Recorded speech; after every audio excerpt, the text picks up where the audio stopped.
Cái gì chắc có trao. 1 2 3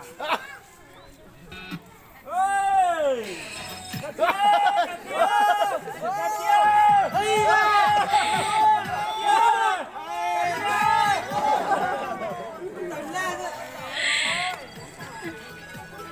tao thế thì không có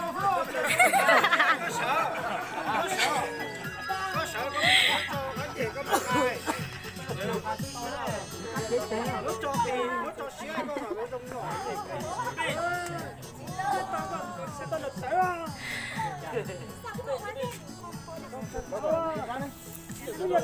à rồi đi bắt đầu 1 2 3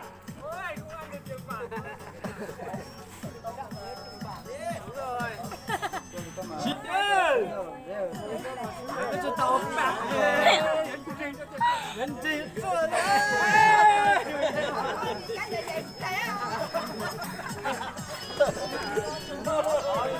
Ô, chả mong ở trên mấy cái gì kìa con đến đó.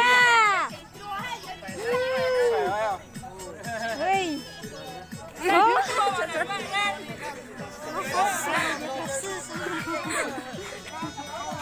Phú có chung tăng khí để vậy. Tài đâu không? Tài đâu? Bắt đầu 1 2 3 Nhân nào thế? Mày vật thì ghê này. Ghê đến đâu thì cũng luôn.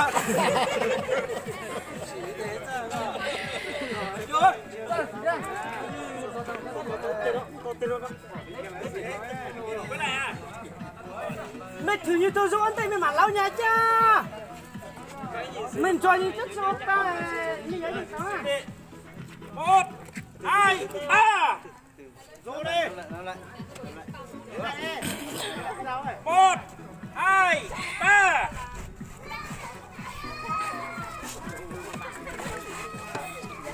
Nó xéo ra xa đi chị. Có cái ăn đây chị. Có cái chân tao có tờ. Có cái ăn hành nghe. Cứ càng thấp càng khỏe mà. Ôi, chào xuống á. Chào. Đây là hết xuống á.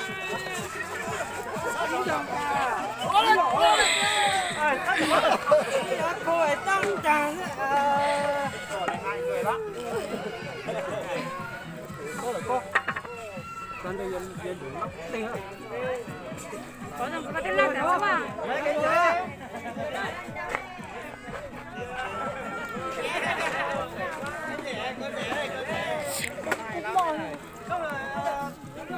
Tổ 1, tổ 2, tổ 3 đây. Một con nhá. Nhóm này. Các bạn đánh cái đó. Trời ơi, nó tự đại lắm mà.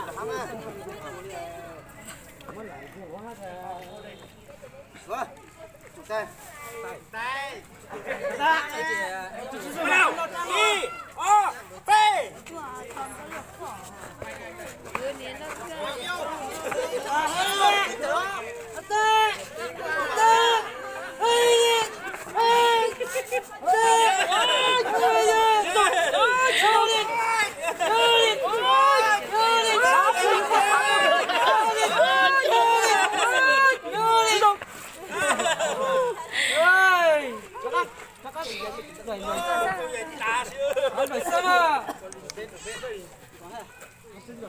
Sửa tới chỉ nhìn lâu thế à.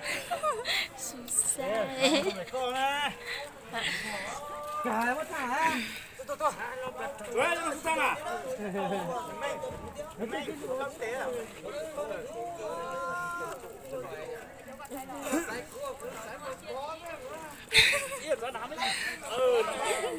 Bắt đầu lên. 1 2 3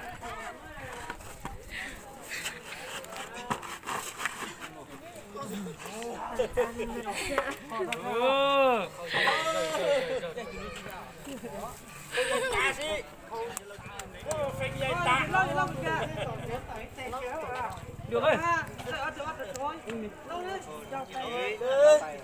Lâu sư mà. Lấy cái khăn ấy. Mất tay đó. Lấy khăn đấy nhá. Gắp tay đi. 1 2 3 Ôi.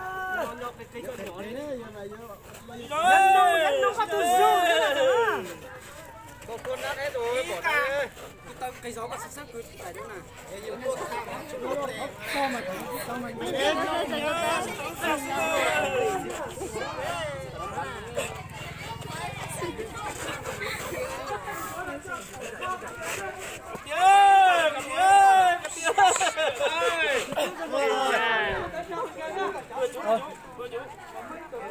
Thôi em nghỉ em đọc tay lắm. Thua rồi, thua đấy.